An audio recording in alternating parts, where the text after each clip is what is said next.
नमस्कार, स्वागत है साहित्यिक झरोखा चैनल पर। आज हम करेंगे नागार्जुन की कविता प्रेत का बयान। प्रेत का बयान जो इनकी कविता है ये परा मनोविज्ञान पर आधारित है।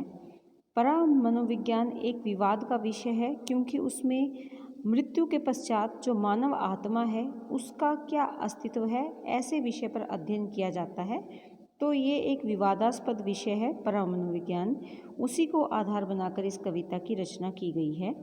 ये एक लंबी कविता है, इसीलिए मैंने इसके दो भाग बनाए हैं। दो वीडियो में ये कविता आपको मिलेगी। इस कविता में दो मुख्य पात्र हैं, एक तो प्रेत और दूसरे यमराज। दोनों की आपसी बातचीत पर इस कविता को आधारित बनाया गया है या आधारित है ये कविता।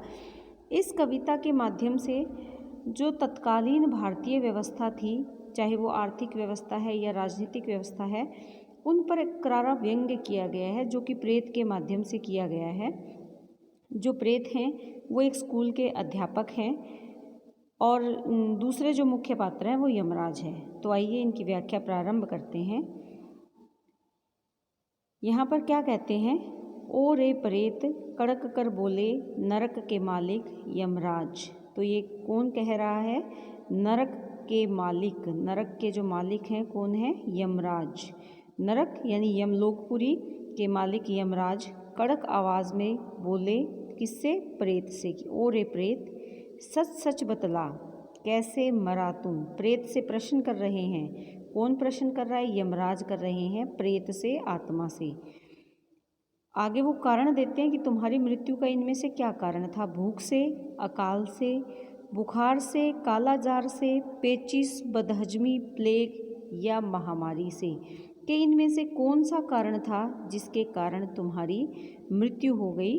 कैसे मरा तू? सच सच बतला कि तुम्हारी मृत्यु कैसे हुई। ये प्रश्न कौन कर रहा है? यमराज कर रहे हैं अध्यापक की आत्मा से।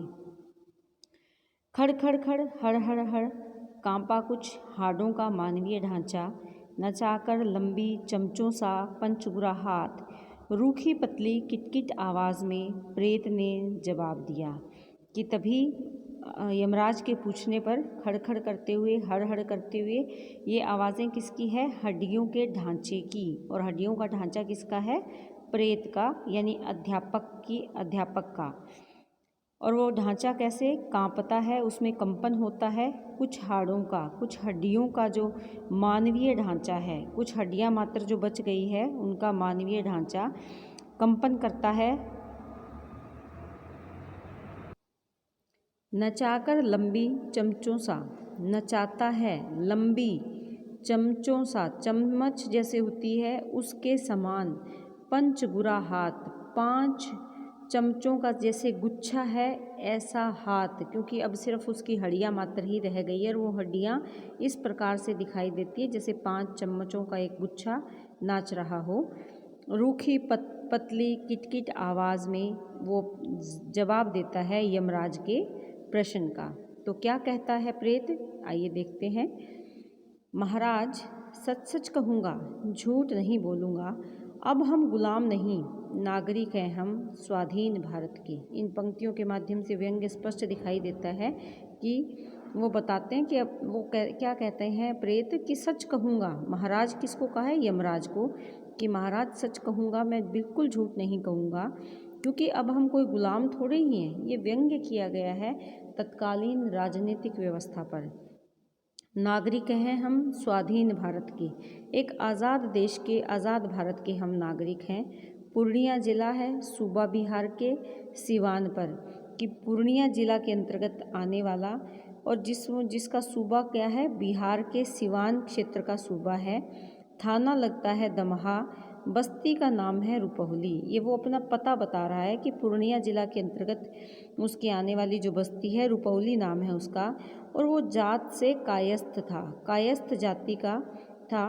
और जब उसकी मृत्यु हुई तो उम्र कुछ अधिक 55 साल की, और उसकी जब मृत्यु हुई तो उस समय उम्र कितनी थी उसकी? 55 साल की उसकी उम्र थी जब उसकी मृत्यु हुई। वो क्या कह रहे हैं कि मैं झूठ नहीं कहूँगा, लेकिन इसके माध्यम से वो तत्कालीन जो व्यवस्था थी, जो यहाँ क्या कहते हैं स्वाधीन भारत, आज़ाद भारत की, लेकिन उसे आज़ादी जैसा कुछ भी जैसा सोचा था कि आज़ादी के बाद कैसे बदलाव आएंगे, वो बदलाव उसे कहीं नज़र नहीं आ रहे थे। पेशा से प्राइमरी स्कूल का मास्टर था और वो बताता है कि वो क्या करता था। प्राइमरी स्कूल में वो मास्टर था, अध्यापक था। तनख्वाह थी 30 रुपये और 30 रुपये उसे तनख्वाह मिलती थी। 100 भी नहीं मिली और वो भी उसे नहीं मिली। मुश्किल से काटे हैं, 1 नहीं 2 नहीं 9 महीने की, 9 महीने तक उसे लगातार तनख्वाह नहीं मिली। धरती थी, माँ थी, बच्चे थे 4, कि उसके पास थोड़ी सी ज़मीन भी थी। एक उसकी माँ थी और उसके 4 बच्चे भी थे। वो अपने परिवार के बारे में यमराज से बता रहा है अध्यापक। आगे वो क्या कहते हैं, आ चुके हैं वे भी दया सागर, करुणा के अवतार, आप ही की छाया में मैं ही बाकी, क्योंकि कर्मों की पत्तियां अभी कुछ शेष थी हमारे अपने पुश्तैनी पोखर में, मनोबल शेष था सूखे शरीर में। वो उसके जो 4 बच्चे हैं उनके लिए वो कहते हैं कि आ चुके हैं वे भी दया के सागर, कि हे कृपा के सागर, दया करने वाले यमराज से वो कहते हैं वो भी आ चुके हैं, करुणा के अवतार, आपकी ही की छाया में, अर्थात उन 4 की भी मृत्यु हो चुकी है। जो उसके 4 बच्चे थे वो भी मृत्यु को प्राप्त हो चुके हैं, आपकी छाया में आ चुके हैं, अर्थात उनकी भी मृत्यु हो चुकी है। मैं ही बाकी, केवल मैं ही पीछे रह गया था, शायद इसीलिए क्योंकि कर्मों की, कि उसके जो कर्म है उसकी अभी कुछ पत्तियां बाकी रह गई है, कुछ शेष रह गई है, बची हुई रह गई है पत्तियां, अर्थात वो कहते हैं कि ऐसे लगता है कि मेरे कुछ कर्म अभी शेष बचे रह गए हैं हमारे अपने पुश्तैनी पोखर में। हमारे अपना जो पूर्वजों का या खानदानी पोखर होता है तालाब, पुश्तैनी होता है पूर्वजों का, वर्षों से पीढ़ियों से जो चला आ रहा है, ऐसे पोखर में तालाब में वो क्या बताना चाहते हैं इसमें कि केवल वही शेष बचे थे। और किस लिए शेष बचे थे, क्योंकि वो कहते हैं कि शायद अभी मेरे कर्म कुछ बाकी थे, हमारे अपने खानदानी तालाब अर्थात हमारे सूखे शरीर में शायद अभी कुछ मनोबल शेष था मेरे इस सूखे शरीर में। अतः वो इसमें क्या बता रहा है कि उसके परिवार में केवल एक वही बचा हुआ था, बाकी सब मृत्यु को प्राप्त हो चुके हैं। तो यहाँ पर वो अपनी पारिवारिक स्थिति के बारे में बता रहे हैं कि उसकी पारिवारिक व्यवस्था या अवस्था कितनी दयनीय थी। तो ये एक सरल सी कविता है, उम्मीद करती हूँ कि ये कविता आपको समझ में आ रही है। नागार्जुन से जुड़ी हुई अन्य कविता या फिर समकालीन कवियों की कविताएं देखने के लिए आप इसके डिस्क्रिप्शन बॉक्स में दिए हुए लिंक को सब्सक्राइब करें ताकि आपको उसके नए वीडियो प्राप्त हो सकें। बहुत बहुत धन्यवाद।